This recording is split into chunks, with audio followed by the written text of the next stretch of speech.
Bonjour, voilà, donc nous recevons aujourd'hui Denis Colin, professeur de philosophie en classe préparatoire, qui a écrit déjà de très nombreux ouvrages sur Machiavel, Spinoza, Marx, qui anime par ailleurs l'Université populaire d'Évreux, et qui vient d'écrire cette année chez l'Harmattan un ouvrage qui a pour titre Court traité de la servitude religieuse. Donc le voici. Hein. Alors donc je me tourne vers lui et donc je lui demande évidemment pour quelle raison il écrit cet ouvrage qui rappelle un peu le style de Spinoza, en tout cas les titres des ouvrages de Spinoza. Est-ce que ça a un rapport avec l'actualité également? Oui, je crois que ça a un rapport évident avec l'actualité.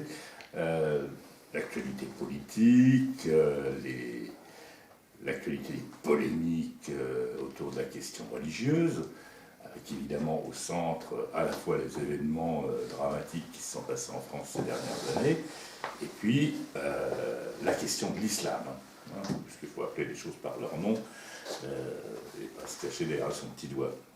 Alors, ce qui, moi, m'a particulièrement inquiété ou interrogé, c'est qu'au fond, pendant très longtemps, comme beaucoup de gens qui venaient un peu de ce qu'on appelle le marxisme, hein, je pensais que la question religieuse était une affaire terminée. Hein, en gros, Marx l'écrit en 1843, il dit « La critique de la religion est pour l'essentiel terminée. Il n'y a rien à rajouter. Hein, » et l'idée, c'est qu'au fond, ces questions religieuses n'étaient que des masques plus ou moins fantomatiques que revêtaient les acteurs sociaux, mais que la réalité de la lutte des classes devait finir par balayer tout ça. Voilà. Et puis, force est de constater que ce n'est pas le cas. C'est-à-dire qu'il y a un retour en force du religieux dans un certain nombre de domaines. Alors, de quel religieux s'agit-il? C'est une autre affaire. Et on s'aperçoit que les religions structurées ont leur, et en particulier l'islam, hein, qui est celle qui marque le plus de vitalité aujourd'hui, ont leur propre efficacité dans le champ social, idéologique. Elles ne sont pas simplement des reflets de la lutte de classe, des reflets des structures socio-économiques, elles existent en tant que telles, et elles ont une force qui aujourd'hui non seulement a progressivement fait la conquête d'une partie de ce qu'on appelle le monde arabo-musulman, hein, à partir de la révolution iranienne, hein, 1979, à partir de la guerre civile en Algérie, 1980-90 et suivante, hein, et puis avec aujourd'hui une extension même en France, où il est clair qu'il y a des quartiers entiers de ce pays qui sont structurés religieusement. Hein, ce n'est pas forcément des djihadistes, ce n'est pas des manières de Kalachnikov, mais ce sont des quartiers qui sont contrôlés de point de vue religieux, c'est-à-dire qu'on a vraiment une religion qui organise l'espace public. Voilà, je crois que c'est ça qui a motivé ma démarche dans ce constat. Oui, mais alors, justement, bon, je vais poser une question qui irait dans le sens du marxisme traditionnel. Est-ce qu'on ne peut pas dire que ce retour du religieux est le symptôme, au fond, d'une réaction, notamment à ce qu'on a pu considérer comme l'impérialisme occidental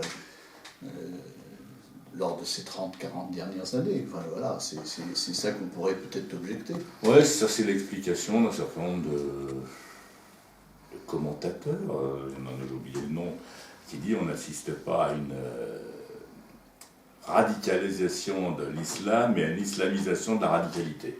Voilà.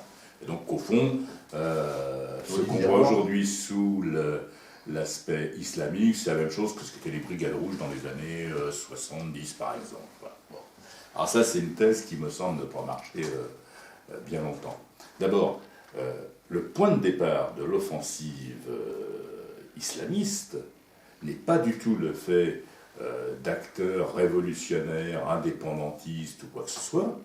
Le point de départ, ça a été d'abord la richesse extraordinaire qu'ont acquise les pays pétroliers du Golfe et qui ont utilisé des milliards de dollars, puisque le dollar coulait à flot dans ces régions-là, pour diffuser de la propagande, payer des gens pour aller faire de la prédication, organiser des fondations, organiser des écoles coraniques et tout. Il y a une entreprise systématique qui vient en particulier d'une puissance qui n'est pas spécialement une puissance de contestation de l'ordre impérialiste, qui s'appelle l'Arabie Saoudite, qui est liée aux États-Unis depuis très longtemps. Et deuxièmement, on peut remarquer que toute une série de ces courants islamistes ont reçu au début, alors après, les puissances, c'est comme toujours, hein, quand vous donnez les clés de la maison à un molossoïde, vous ne savez jamais ce qu'il va faire, hein, s'il va vous laisser rentrer chez vous après. Donc, mais au début, ils ont tout de même soutenu le Front islamique du salut algérien, qui a été l'organisation qui a organisé la guerre civile dans ce pays, qui l'a mis à feu et à sang, hein, avec des massacres qui ont fait quand même plus de 100 000 morts. Le Front islamique du salut était financé directement par l'Arabie saoudite, hein, et avec le soutien à peine déguisé des États-Unis. Parce que, pour diverses raisons, les États-Unis pensaient qu'il fallait renforcer l'Arabie saoudite, et puis que si, en l'occurrence, on pouvait s'en servir pour balayer l'influence française en Afrique du Nord, c'était toujours ça de gagner au passage. On peut rappeler aussi que les talibans en Afghanistan ont été financés directement par les États-Unis et par un de leurs fidèles alliés dans le coin qui s'appelait le Pakistan. C'est-à-dire que, comme mouvement anti-impérialiste, je trouve qu'on fait mieux. Voilà, ça ne me semble pas du tout un mouvement anti-impérialiste. Alors, qu'ensuite un certain nombre de gens se laissent avoir et se laissent embarquer dans quelque chose qui, par son caractère anti-occidental, leur paraît une protestation contre le capitalisme, c'est autre chose. Mais ça ne change pas la nature profonde de ce mouvement. Pour faire une comparaison, le nazisme n'a pu être une force que parce qu'il a entraîné toute une partie des déclassés de la société allemande. Hein. Il a été l'organisation du Lumpenprolétariat derrière les SA. Mais ça n'empêche pas que le nazisme était financé par Krupp. Hein. Et on a d'ailleurs un parallèle qu'on peut faire. Hein. Si on dit le nazisme c'est la combinaison d'un projet totalitaire, de l'alliance, des sommets de la société avec le Lumpenprolétariat et des bandes armées, on retrouve la même chose dans l'islamisme. Alliance du lumpenprolétariat, chez nous une partie de ce lumpenprolétariat des cités, et de la grande finance saoudienne, qatari en particulier, l'aspect bande armée, parce qu'ils ont financé ces bandes armées, hein, et puis sa capacité à mettre en œuvre un projet purement totalitaire. Hein, ici, il faut lire le livre de Walem Sansal qui s'appelle 2084, qui expose sous forme d'une fiction inspirée d'Orwell ce projet totalitaire de l'islamisme. Alors, juste une petite remarque, c'est que le titre, c'est Court traité de la servitude religieuse, ça ne semble pas a priori seulement traiter de l'islam. Est-ce qu'on peut considérer que les autres religions échappent à cette analyse, ou est-ce qu'on ne peut pas considérer aussi, je ne sais pas, moi je prends dans l'histoire un exemple, d'une certaine façon, une religion peut parfois aussi mobiliser les hommes, et ce fut le cas en Pologne, contre un régime oppressif. Voilà, justement, c'est ce que j'essaie de comprendre. D'abord, il faut bien comprendre que les questions religieuses ne sont pas d'abord des questions idéologiques. La religion, c'est un fait social. Il faut suivre Durkheim là-dessus. Et la religion, sa fonction sociale, si j'ose dire, c'est d'organiser l'espace public. À tel point que, on peut dire que dans l'histoire de l'humanité, jusqu'à, au fond, des temps assez récents, c'est la religion qui vertèbre la société. Il n'y a pas véritablement de différence entre la société et la religion. Ce qui caractérise l'évolution de l'histoire occidentale, parce que c'est surtout là que ça s'est passé, hein. Je suis désolé d'être occidentalo-centriste, mais ce qui caractérise cette évolution, c'est quelque chose qu'on ne trouve pas ailleurs, alors, parce que bon, je connais mal les sociétés asiatiques dont j'en parlerai pas, mais qu'on trouve ni dans le monde arabo-musulman, ni même dans le monde orthodoxe, hein, chrétien orthodoxe. C'est une séparation assez nette qui se fait entre l'ordre du pouvoir politique, un ordre politique, et puis l'ordre théologique. Tu parlais de Spinoza tout à l'heure, le traité théologico-politique, c'est précisément un traité de la séparation entre le théologique et le politique. Et ça, c'est quelque chose qui s'est fait en Europe occidentale, peut-être depuis avant la Renaissance, hein, c'est même... alors ça s'est fait pour des tas de raisons historiques, hein. En particulier, on a eu la chance que le pape ne soit pas un pouvoir très important, il dominait les États du pape, et que toute une série d'empires, de royaumes et tout se sont constitués en lutte d'ailleurs permanente contre l'autorité du pape. Nos rois avaient l'habitude de déposer les papes qui ne leur plaisaient pas, des emmenant d'Avignon quand ils avaient des problèmes avec eux. Voilà. Et donc ça a développé une espèce de liberté à l'égard de la religion, et qui, si on... Alors, je ne vais peut-être pas faire une vision de l'histoire trop linéaire, mais ça débouche au fond sur ce que Max Weber appelle désenchantement du monde. Voilà. Et le processus qui a l'avènement de la démocratie, l'avènement de la laïcité, le triomphe des Lumières, c'est ce désenchantement du monde qui est à l'œuvre. Voilà. Et alors, c'est pour ça que les religions, les nôtres, les religions comme essentiellement le catholicisme, le protestantisme, c'est encore une autre affaire, mais le catholicisme est une religion qui, au fond, est en perte de vitesse assez considérable. Personne n'obéit aux préceptes catholiques. Indépendamment du fait qu'en France, le nombre de croyants est net, toutes catégories confondues, est en dessous de la majorité aujourd'hui, puisque les agnostiques plus les athées, d'après les enquêtes d'opinion, sont plus que la majorité. Il y a quelque chose d'important, c'est que le catholicisme ne règle en rien l'espace public. Les femmes catholiques, comme les autres, prennent la pilule. Pratiquement dans les mêmes proportions, ça on le sait. Le contrôle des naissances, alors qu'il y a une très vieille affaire chez nous, le contrôle des naissances, ça commence, les horribles secrets, ça commence au XVIIIe siècle. C'est-à-dire que l'Église catholique, dès le XVIIIe, perd le contrôle de ce qui est important, c'est-à-dire la vie des gens. Le reste, après l'idéologie, c'est savoir si la Vierge Marie est vraiment vierge, si le Christ a vraiment ressuscité, s'il est vraiment monté s'asseoir à la droite de Dieu. Ça, c'est une autre affaire, ça fait partie des fantaisies qui nous sont parfois utiles, mais ce qui compte, l'organisation de l'espace public, la religion catholique, elle a perdu la partie. Juste une petite remarque tout de même, est-ce qu'aux États-Unis, il n'y a pas un fondamentalisme chrétien? C'est autre chose, là. Notamment, c'est pour ça que j'avais cette côté. Mais, alors, c'est pareil, ce fondamentalisme chrétien aux États-Unis. D'abord, est-ce qu'il gouverne vraiment la vie des gens? C'est pas certain du tout. Il suffit de regarder le taux de natalité, c'est un bon exemple de ça. Est-ce que, alors il y a quelques États dans lesquels des religions un peu loufoques comme les Mormons ont un certain poids, est-ce que la religion a beaucoup de poids aux États-Unis? L'actuel président s'est entouré d'un certain nombre de gens qui veulent revenir sur... Comme caricature. Oui, anti-religieux, il se pose là, ce type est divorcé je ne sais pas combien de fois. On est bien d'accord. Il est connu pour étant un harceleur de filles. Enfin, je veux dire, ce type n'est pas du tout l'exemple. Justement, c'est d'ailleurs pour ça qu'il a été très mal vu au départ par le Parti républicain, par ceux qu'on appelle les représentants de la Bible Belt, la ceinture de la Bible, tout simplement parce qu'il ne correspondait pas du tout à cet idéal. Et c'est lui qui a été choisi, c'est pas les autres. Est-ce qu'il n'y a pas aussi, à la lueur des événements récents, une sorte de, je dirais, de réaffirmation forte de la chrétienté aussi dans certains pays d'Europe? C'est-à-dire, oui, ça on l'a vu, parce que notamment chez nous, l'Église catholique, mais encore une fois, les protestants assez peu. Non. Les protestants sont complètement intégrés le protestantisme, c'est vraiment, comme d'ailleurs, conforme à leur dogme, à une foi intérieure, et que la l'ascèse intramondaine, c'est-à-dire travailler, s'occuper de la vie économique, c'est ce que doit faire un protestant. Et les catholiques, oui, essaient d'utiliser notamment la montée de l'islam pour se réaffirmer.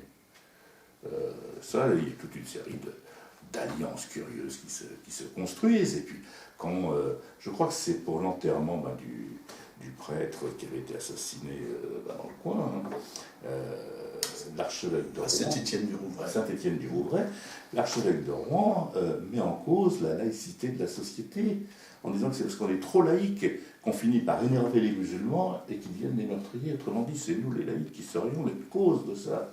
Évidemment, c'est absolument scandaleux, il y a une telle prise de position. Oui, il y a eu une grande cérémonie où d'ailleurs toutes les religions étaient convoquées, notamment l'islam, avec un... Tout à fait. Alors là, il y a cette tentative, mais je crois que c'est un peu l'énergie du désespoir qui met l'Église catholique là-dedans, parce que je ne crois pas du tout qu'elle pourra... Puis bon, encore une fois, c'est est-ce qu'on contrôle vraiment la vie des gens? Le catholicisme, non. Par contre, l'islam, oui. On le voit. Les gens qu'on fréquente, il y a 20 ans, ils étaient peu nombreux à faire le ramadan. Aujourd'hui, ils font tous le ramadan. Il y a 20 ans, ça posait aucun problème de recevoir quelqu'un de confession musulmane à sa table. Alors, des fois, il ne rejetait pas un verre de vin. Hein. Bon, voilà. On s'arrange toujours avec le bon Dieu hein, dans ces affaires-là. Et il n'y avait jamais de problème. Aujourd'hui, ça devient difficile. Il y a je connais des familles, par exemple, qui vivaient en bonne entente et qui maintenant ne se fréquentent plus parce qu'à chaque fois qu'il y a une fête, il y a de l'alcool. Et eux ne peuvent plus supporter la vue de l'alcool impur. Donc ça casse un certain nombre de liens sociaux. Oui, alors on va pouvoir t'objecter que tu parles de l'islam en général, mais ce n'est peut-être qu'une certaine version de l'islam, le salafisme, le wahhabisme. Est-ce qu'il n'y a pas un islam modéré? Enfin bon, voilà, j'entends. Je me fais.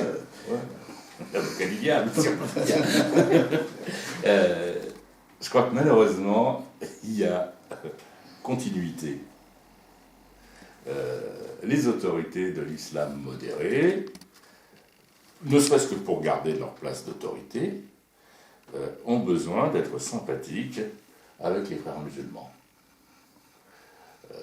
dont l'exemple le plus connu en France est Tariq Ramadan.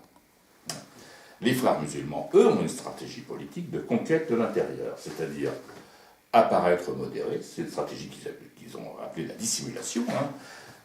Au moins ils ne sont pas trop dissimulateurs, parce qu'ils ne dissimulent pas qu'ils sont des dissimulateurs, qui consiste à avoir l'air civilisé. Hein. M. Ramadan a l'air tout à fait civilisé, il a trompé, avec leur consentement, un certain nombre d'intellectuels de gauche, comme Louis Plenel par exemple, et leur but c'est la conquête de l'intérieur, sans trop se faire remarquer, mais prendre des places.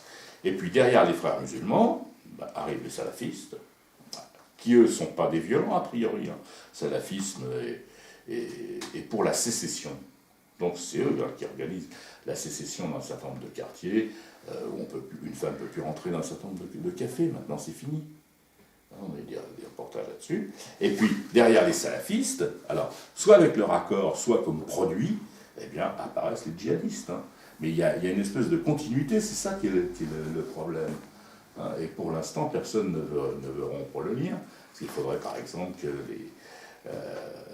les autorités de l'islam modéré condamnent les frères musulmans. Mais ça, c'est impossible.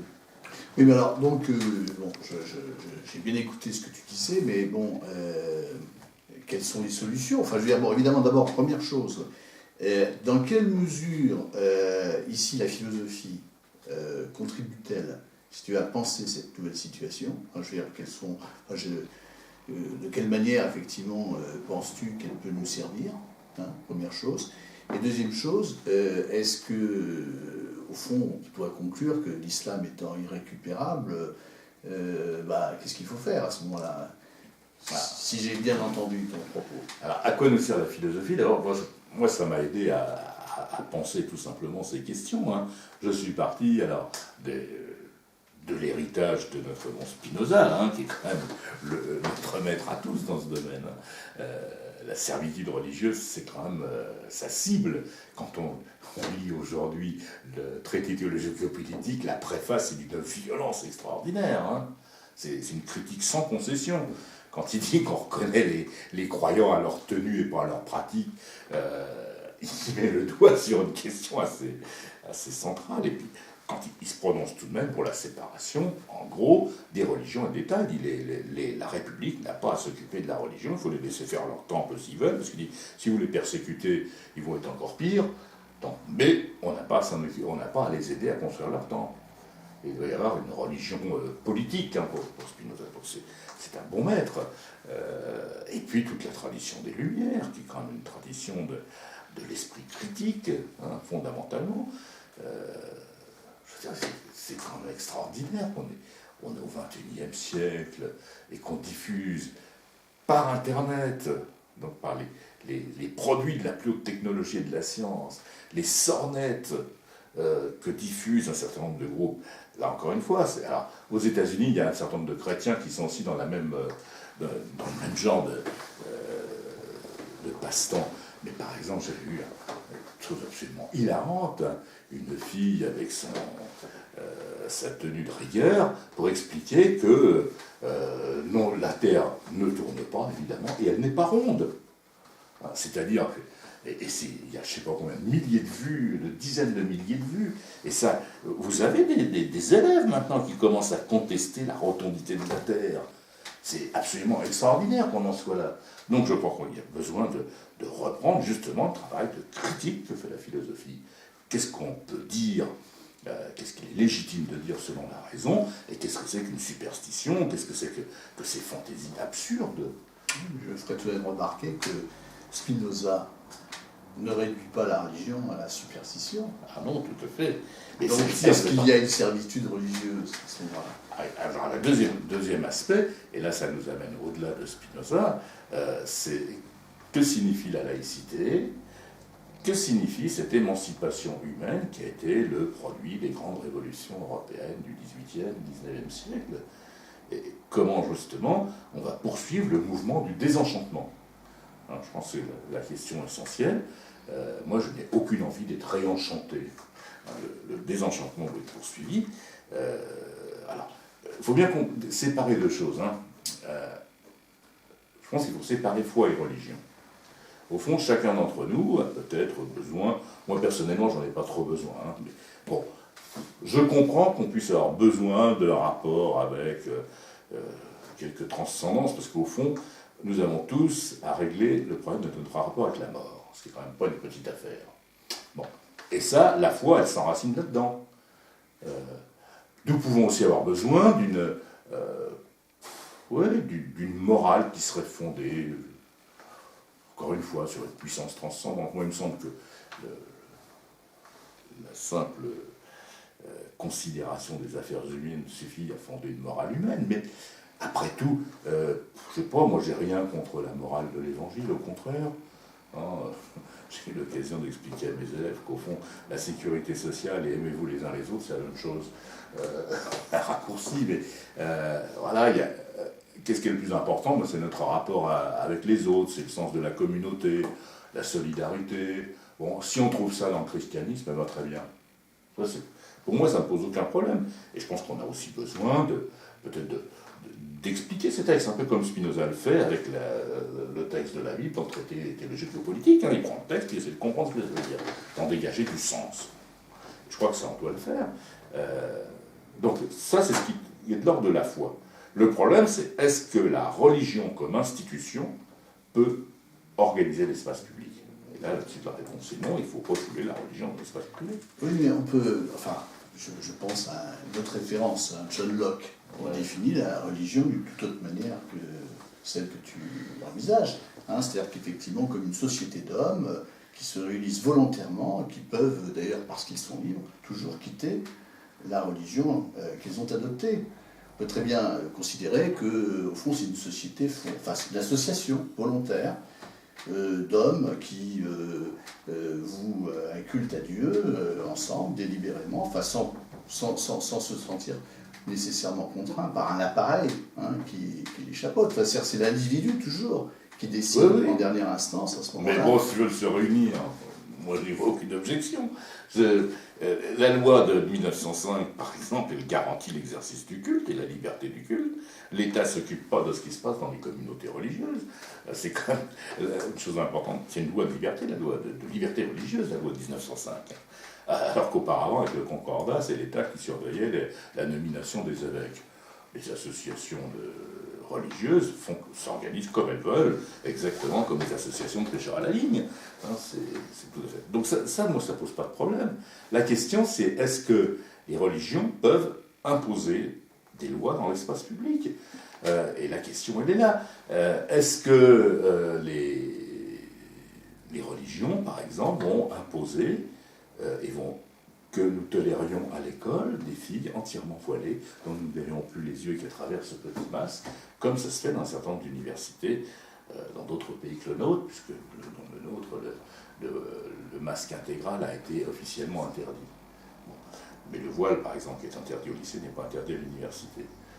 Mais je regrette, ce jour-là, le jour où on a en face de nous des étudiants qui sont avec le visage entièrement masqué, moi je ne fais plus court, c'est pas possible. Et on ne peut pas admettre que la religion vienne empiéter de cette façon. Et alors il y a quelque chose de très important, c'est qu'aujourd'hui on a encore une fois, il y a des religions qui sont de pure spiritualité, des gens qui se réunissent parce que ça leur fait du bien, tout simplement. Hein. Bon, ça, c'est pas gênant. Mais quand la religion vient organiser la sécession de la communauté nationale, c'est de ça dont il s'agit aujourd'hui, hein, où il y a beaucoup de jeunes dans un certain nombre de quartiers qui se considèrent plus comme français. Ils n'appartiennent pas à la communauté nationale. Bon, quand ils en ont besoin pour diverses choses, ils se rappellent quand même qu'ils sont français. Mais officiellement, ils n'y appartiennent plus. Il y a des choses qui sont devenues extrêmement difficiles, même dans des familles musulmanes, cultivées, françaises, hein, de gens qui parfois ne parlent pas un mot d'arabe. Eh bien, on s'aperçoit que maintenant, eh bien, les rapports entre les garçons et les filles deviennent impossibles. Hein, voilà, deviennent impossibles. Or, pour qu'on fasse une communauté, je crois qu'il y a deux prérequis hein, pour faire communauté, c'est pouvoir manger ensemble et pouvoir se marier. Hein. Si on ne peut plus manger ensemble et on ne peut plus se marier, marier entre gens de diverses communautés. Oui, tout à fait. Hein. Sans être obligé de se convertir, par exemple. Hein. Si un garçon français d'une famille de mécréants veut épouser une jeune fille musulmane, eh bien, beaucoup de familles disent non. Ça, je ferais tout de même remarquer que, bon, effectivement, ce que tu dis, tu parles de l'islam, mais est-ce que ce n'est pas vrai aussi, bon, moins peut-être nettement, chez d'autres communautés religieuses? Ouais, les juifs. Les juifs, par exemple. Tout à fait. C'est pareil, c'est un phénomène relativement récent, ça a 20-30 ans, oui, cette histoire-là. Avant, ça n'existait pas, les juifs se mariaient. Il y a eu une véritable intégration des juifs qui existait en France, en dépit de l'antisémitisme d'ailleurs. Hein. Mais voilà, et c'est ça qui est quand même inquiétant, c'est ce retour Donc le problème, est-ce qu'il est vraiment... encore une fois, je reviens à une analyse qui serait plutôt marxiste. Est-ce que s'il y a une espèce de communautarisation, finalement, comme celle que tu décris, ce n'est pas dû à une sorte, je dirais, d'émiettement de la société, enfin, d'effondrement de la société, du lien social et politique, oui, ça, c'est vrai, oui. qui est quand même... effondrement du lien politique. Et ça signifie que il faut non pas encourager cette fragmentation religieuse de la société, mais qu'il faut redonner à la République et à l'unité nationale toute sa valeur. Hein. Donc c'est ça la question qui est posée. Il ne suffit pas de le proclamer. Non, il ne suffit pas de le proclamer. Il ne faut pas être une société d'individus. C'est-à-dire dans une société dans laquelle on valorise la réussite individuelle, le fait que les individus doivent mener chacun leur propre existence comme ils l'entendent, effectivement, ça encourage. Alors, directement, parce que ça veut dire, moi, je ne suis pas lié aux autres, donc je me lie avec qui je veux, hein, donc avec ceux qui me ressemblent, et puis ça encourage aussi un communautarisme de réaction, parce qu'on ne peut pas vivre dans une société comme ça, c'est une société invivable, hein, une société dans laquelle on est condamné à la concurrence les uns que les autres, comme les chauffeurs de taxi d'Uber. Et qu'est-ce que tu penses dans ce cadre-là d'une sorte de transformation d'école qui consiste à mettre l'accent sur l'autonomie des établissements, par exemple? Ben c'est justement ça qui va aller vers la communautarisation, parce qu'on aura des établissements qui seront islam-friendly, des établissements gay-friendly, des établissements catho-friendly, et puis on parquera dans des réserves les laïcs. Hein, c'est ça qu'il faut. Au contraire, il faut restaurer l'école, pas décentralisée, l'école avec un ministère qui dit voilà le programme, voilà les profs, c'est moi qui les nomme, et puis voilà comment on va faire. Est-ce que ça signifie que les professeurs doivent appliquer des directives? Ben, c'est les fonctionnaires, hein, donc ils ont un programme et ils le font appliquer. Oui. Enfin, moyennant leur liberté pédagogique qui consiste à appliquer le programme selon les méthodes qui leur semblent judicieuses. Voilà. Mais ils ont un programme des horaires, et un programme qui est fondé sur la transmission de savoirs objectifs et pas de sornettes en tout genre. Mais le problème aujourd'hui, c'est que, bon, on voit bien que la refondation de l'école, par exemple, met l'accent sur le vivre ensemble, hein, la construction du lien social, et effectivement, l'instruction, le terme d'instruction a l'air vieux jeu. Effectivement, on dit que, au fond, les compétences sont essentielles et que le savoir n'a de valeur que si il permet, au fond, de valoriser des compétences. Alors, qu'est-ce que je reviens toujours à mon problème. Est-ce que ça a un lien, enfin, est-ce que tout ça a des effets sur la question dont tu parles? Je pense que ça a des effets, parce que dès lors qu'on admet qu'il n'y a plus de savoir objectif à transmettre, mais des compétences dont la définition d'ailleurs est extrêmement floue, eh bien, comment est-ce qu'on peut faire en sorte que soient combattues ces idéologies mortifères auxquelles on est confronté? L'école nous a appris, normalement, elle nous apprend de la rigueur, elle doit nous apprendre qu'il y a une différence entre la vérité et l'opinion, qu'il y a de la vérité, que c'est pas chacun la sienne, que c'est pas si j'ai envie de penser qu'il n'y a pas eu d'extermination des juifs, et ben j'ai le droit de le penser, par exemple. Non, l'école elle apprend qu'il y a de la vérité quelque part. Alors, le jour où elle renonce à ça, effectivement, tout devient possible. Et la chose la plus pernicieuse dans l'état d'esprit qui a été instillée, alors cette fois, non pas par la droite religieuse, hein, mais en particulier par le gauchisme culturel sous toutes ses formes, ça a été l'idée qu'au fond, qu'il n'y a plus de vérité, et que chacun est libre de penser comme il veut. Donc, quand vous attaquez un élève, vous ne l'attaquez pas, vous lui dites qu'on ne peut tout de même pas raisonnablement penser que la Terre est plate. Il dit non, ça c'est mon choix. C'est vous qui pensez que la Terre est ronde et qu'elle tourne. Mais c'est vous avez le droit de le penser, moi j'ai le droit de penser autrement. Et donc il n'y a plus de langage commun. Comment est-ce qu'on peut parler avec quelqu'un qui vous dit que la Terre est plate? C'est impossible.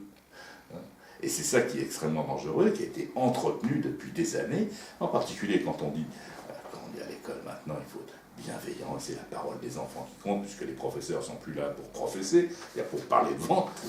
Les professeurs sont là pour être des techniciens de ressources, comme on dit dans certaines circulaires de notre cher ministère. Si les professeurs sont plus que des techniciens de ressources, c'est la parole de l'élève qui compte. Donc, n'importe quelle ânerie doit être célébrée comme une expression de l'authentique parole de l'élève. À partir de là, on peut dire que la Terre est plate, qu'elle a été créée il y a 5500 ans. Je crois que c'était le 27 octobre ou quelque chose comme ça, quelque chose de calcul. Et qu'au 7e jour, Dieu qui était content de lui s'était reposé. Quoi. Alors, une conclusion. Une conclusion.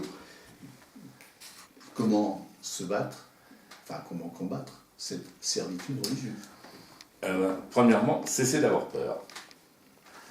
C'est très curieux, ce bouquin, il est publié chez l'Harmattan, grâce lui soit rendue, mais j'ai eu beaucoup de mal à trouver un éditeur avant de trouver l'Harmattan. Oui, je suis étonné, effectivement, que tu l'as publié ailleurs. Mon éditeur habituel, Max Milo, je lui ai proposé ce livre, il a commencé de le lire, les premières pages l'ont emballé, puis après il m'a dit non, je ne le publie pas, je ne suis pas d'accord. Alors c'est intéressant, l'éditeur ne se pose pas la question de savoir si c'est un bon ou un mauvais livre. Si éventuellement il peut gagner des sous avec ou pas, c'est son travail d'éditeur, non, il se dit je ne publie pas parce que je ne suis pas d'accord. Et ça c'est tout à fait nouveau. Et dans beaucoup d'autres cas, je n'ai reçu aucune réponse. Parce que ce genre de choses, et j'ai eu quelques commentaires parfois de collègues ou de gens collègues qui m'ont dit t'es courageux de publier ça. Alors, je ne pense pas que je sois spécialement courageux, hein. Ou alors je suis inconscient, mais j'ai pas l'impression qu'il y a un acte de courage là-dedans. Mais c'est intéressant de voir que beaucoup de gens commencent à considérer que publier un livre critique de la religion, c'est un acte de courage. Ça veut dire qu'on commence vraiment à avoir peur. Comme ont peur un certain nombre d'universités qui ont refusé de reprogrammer le spectacle fait à partir de la lettre de Charb, l'une des victimes de l'histoire de Charlie Hebdo, qui avait écrit une lettre pour dénoncer l'escroquerie de l'islamophobie. Et alors ça avait été mis en scène, il y a des acteurs qui avaient mis en scène cette lettre, et puis ils sont arrivés, et puis un certain nombre d'universités qui ont déprogrammé, avec la bénédiction, si j'ose dire, de la Ligue des droits de l'homme, et de quelques institutions qu'on n'aurait pas imaginé se retrouver de ce côté-là. Alors finalement, il paraît que ça va être programmé à Avignon dans le off, mais avec beaucoup de difficultés, parce qu'au départ, Avignon avait aussi déprogrammé. Alors je ne sais pas si c'est une œuvre magnifique, hein, ce n'est pas du tout la question, c'est que là il s'agit bien du contenu. Et alors est-ce qu'on est encore capable de prendre à bras le corps les choses, de dire clairement que les récits religieux sont quand même des choses absolument aberrantes la plupart du temps, pour dire les choses comme elles sont, enfin bon, qui peuvent avoir une valeur poétique, si on aime la poésie comme ça, de ce genre-là, mais voilà, qui a une vérité scientifique. Est-ce qu'on est capable encore de dire ça? Et est-ce qu'on a le droit de critiquer la religion? Ben oui, est-ce qu'on a le droit de critiquer la religion? D'ailleurs, dans notre discipline, ça fait combien de temps qu'il n'y a pas eu de sujet de dissertation au bac sur la religion? Et je suis prêt à parier qu'il n'y en aura pas cette année. Par contre, on aime beaucoup plus parler de l'enseignement moral et civique, fourguer un peu, mais sous un autre angle, c'est-à-dire la vivre ensemble, voilà, le lien social. Comment vivre ensemble. Voilà, je pense qu'on peut arrêter là. Merci Denis. Merci pour l'invité.